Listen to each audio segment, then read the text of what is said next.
Salve, muito boa noite. E neste feriado nós estamos falando aqui de um produto de primeira necessidade, ou seja, um produto essencial que é a política, né? A política virou a vedete do momento e não para por aqui. Mesmo nessa semana esvaziada, CPI, orçamento, o assunto de política aqui correu de uma maneira muito solta. Senador, a gente falou no primeiro bloco aí sobre esta CPI da Covid, que pode se transformar na CPI do Bolsonaro, mas um outro ponto que movimentou muito a política foi o orçamento, né? Eu costumo dizer que aquilo não foi um acidente, não foi um erro, e não foi uma coisa que colocaram lá. O orçamento foi votado por deputados e senadores com a participação do governo. E agora, uma saída ali, tira do teto pagamentos de assuntos discricionários, né? E a coisa anda, e as emendas ficam. Como é que o senhor viu essa emenda e ficou igual ou pior do que o soneto? Não, na prática, essa novidade aconteceu no ano passado, né? Já no orçamento de 2019 para 2020, onde criaram realmente esse instrumento chamado emenda de relator. Paulo Guedes tem esse discurso de que quem tem que definir as prioridades é o Congresso, que o orçamento é com o Congresso. Só que, ao mesmo tempo, ele fala e defende a desvinculação. Ele queria vetar todo o projeto. Mas... E a responsabilidade também, né, senador? Porque não pode pegar dinheiro de verba, de despesa obrigatória, que o governo vai gastar, despesa previdência. Não adianta, está lá. É igual conta de água, de luz, aluguel, você tem que pagar. Não vai ter jeito de fugir das contas que você tem, que vão chegar na sua casa no final do mês. Da mesma forma, o governo não pode pegar esse dinheiro e ir, sei lá, passear ou fazer uma outra coisa que não seja uma despesa obrigatória. Tem as prioridades. Por que o Congresso não cumpriu essas prioridades? Porque exatamente beneficiou exatamente os congressistas, né? Os parlamentares, porque na medida que você tem a emenda de relator, eles é que autorizam.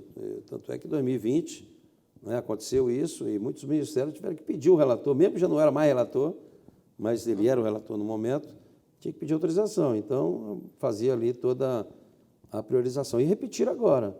O relator ganhou um poder imenso. Um poder, mesmo depois porque depois que você relata, acabou, né?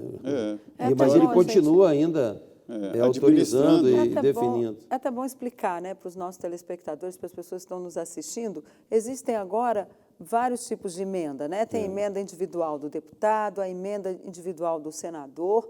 Essas são as emendas que sempre existiram, tem as de bancada, de comissão, e agora voltaram, porque isso já existiu lá atrás, aí acabou e agora voltou de novo. A tal da emenda do relator geral. Ele põe lá um dinheiro para determinado setor do governo e esses recursos depois, aí o deputado vai lá e diz, olha, isso aí é para me atender aqui na minha obra, papapá. Na prática é o seguinte, né? A questão do orçamento é importante até...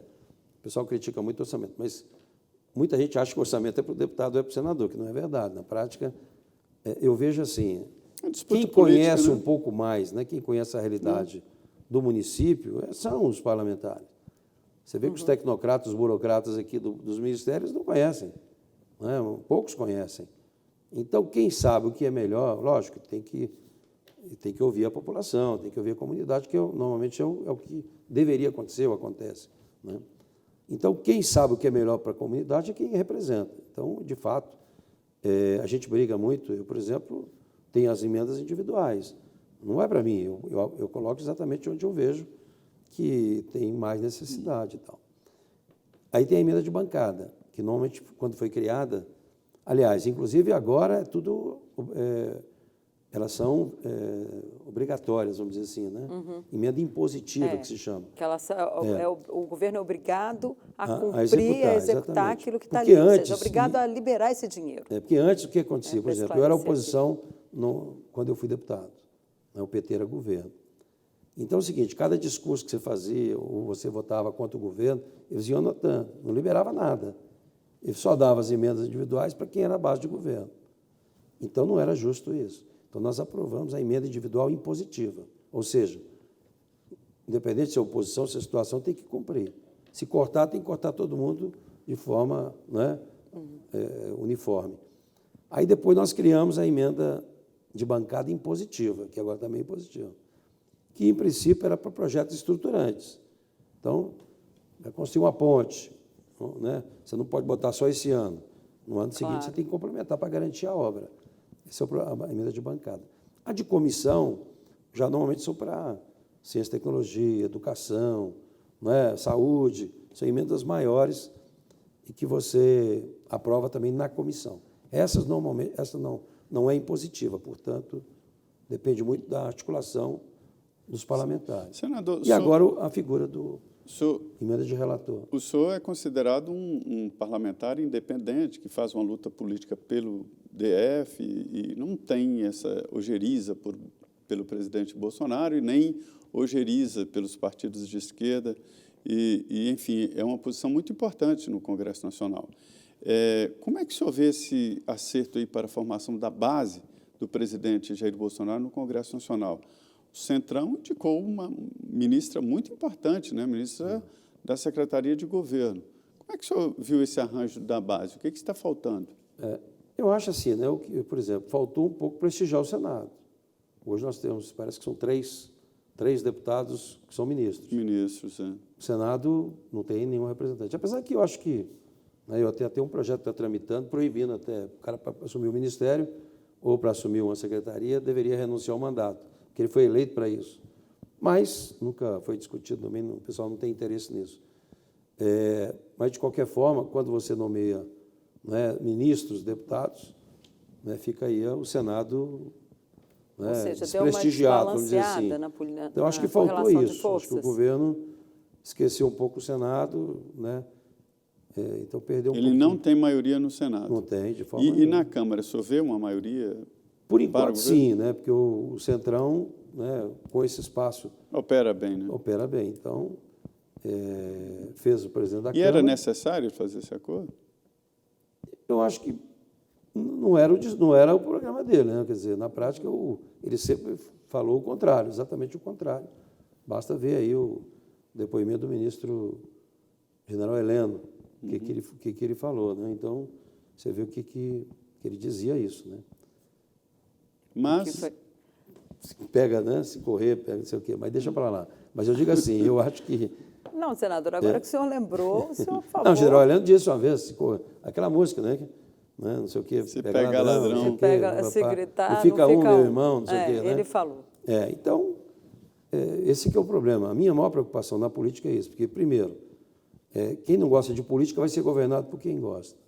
Segundo, eu sempre, e continuo afirmando, né, que a política é a atividade mais nobre que existe, porque ela muda a vida das pessoas, para melhor ou para pior, depende da escolha. Então, você não pode generalizar, você não pode criminalizar como criminalizaram a política durante muito tempo. E aí você vê essa própria eleição, a última eleição presidencial, ela foi a eleição do novo, de quem estava entrando, que não tinha experiência nenhuma, quem nunca foi nada na área pública. Então, está aí o resultado. Quer dizer, não estou dizendo só o presidente, mas não deu certo, né? Até porque é uma diferença imensa entre o setor privado e o setor público. Desorganizou o Congresso. Desorganizou. E o seguinte, na iniciativa privada, você pode fazer o que você quiser. Você só não pode fazer o que é proibido. Na área pública, você só pode fazer o que é permitido. Que a lei manda. Então, quando você coloca alguém do setor privado que nunca atuou no setor público, até ele aprender, até descobrir, acabou o mandato. Então, fica esses governos de improviso. O que falta no Brasil é isso, também é planejamento. Acho que o último que fez um belo planejamento para o Brasil foi o JK, que construiu em 1000 dias.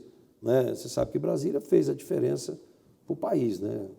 Centralizou o desenvolvimento. Hoje, né, toda a produção é centro-oeste. Né? Minério, cidades como Goiânia, o agronegócio, Mato Grosso, Goiás, né?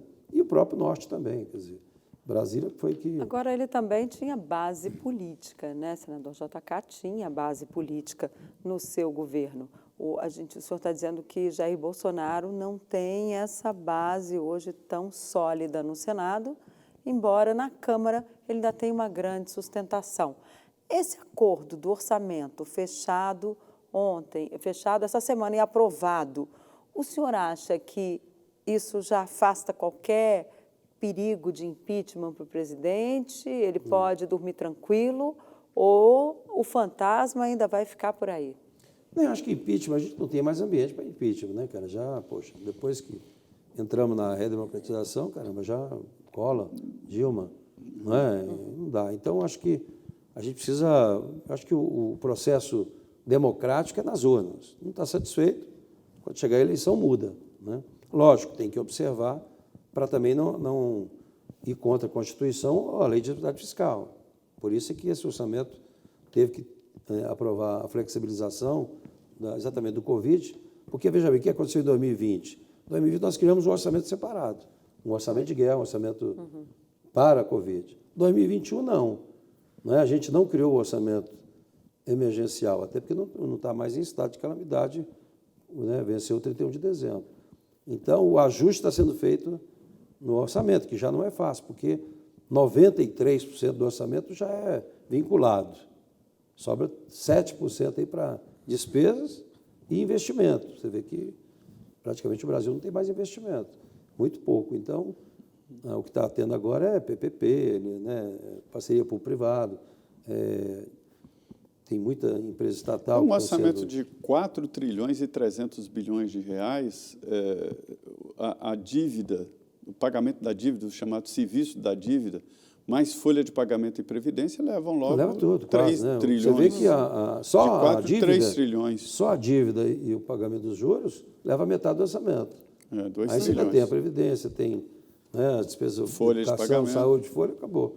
Por isso que sobra essa mixaria, para você manter a Agora, máquina. senadora, a gente nesse período de pandemia, não seria a hora de pegar esses recursos, especialmente essa maior parte aí que está para investimento, e colocar para aquisição e pesquisa na área de vacinas? Sim.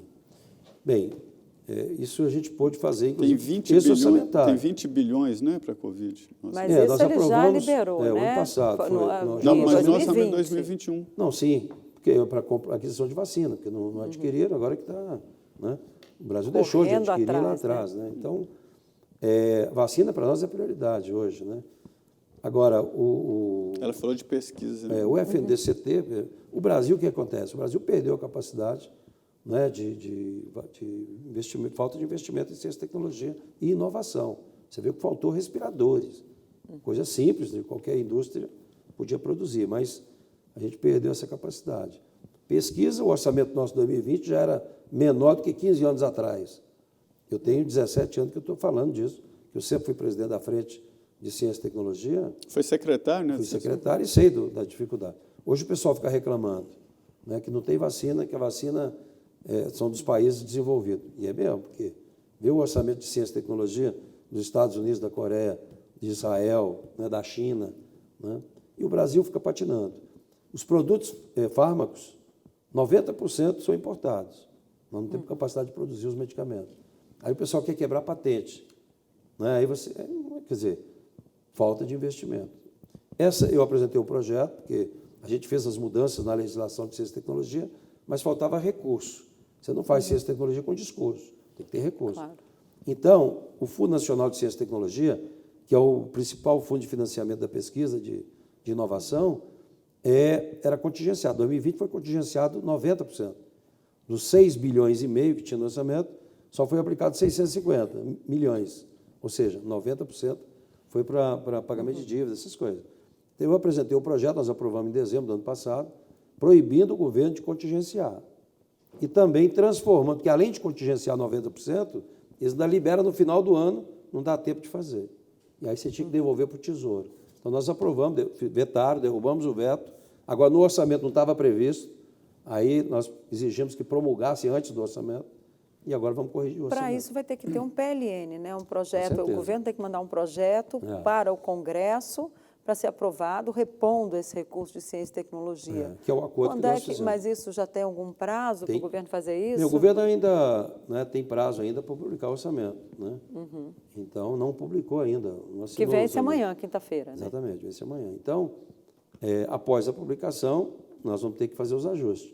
Porque na aprovação, primeiro, houve esse acordo, né, foi promulgado o veto, né, e nós derrubamos o veto, e então tem que corrigir no orçamento. Mas também houve outros compromissos, por exemplo, o censo do IBGE. Né, cortaram tudo, ficou lá 200 e poucos milhões, Verdade. que não tem a mínima condição.